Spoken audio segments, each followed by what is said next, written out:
आज का नुस्खा उन लोगों के लिए जो कहते हैं कि कैल्शियम की कमी है, उसके लिए काफ़ी दवाएं इस्तेमाल कर चुके हैं या कर रहे हैं।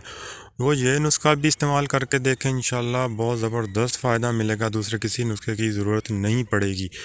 बहुत सादा सी चीज़ें हैं, 4 चीज़ें किसी भी अच्छे पंसारी से आपको मिल जाएंगी। सबसे पहले आ जाता है आंवला खुश्क, ये आपने 50 ग्राम ले लेना है। उसके बाद आ जाती है तुखम भिंडी, तुखम का मतलब है बीज। अपने भिंडी के बीज ले लेने हैं 30 ग्राम। भिंडी के बीज एक तो काश्त करने वाले होते हैं, वो नहीं लेने क्योंकि उनके ऊपर जहर लगी होती है। आपने पंसारी से लेने हैं दवा बनाने के लिए लेने, उसके ऊपर जहर ना लगी हो।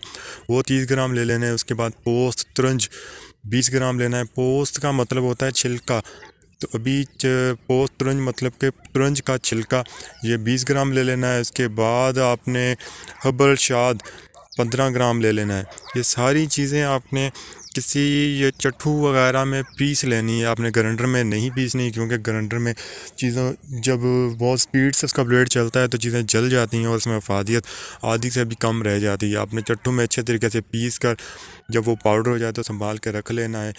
तो फिर आपने क्या करना है कि आधा चम्मच दोपहर को खाने के बाद खा लेना है पानी के साथ, और आधा चम्मच आपने रात को खाने के बाद खा लेना है। इंशाल्लाह देखेंगे कि चंद दिन में आपको बहुत फ़र्क महसूस होगा। दुआओं में याद रखें। अगली वीडियो तक के लिए इजाज़त। अल्लाह हाफिज़।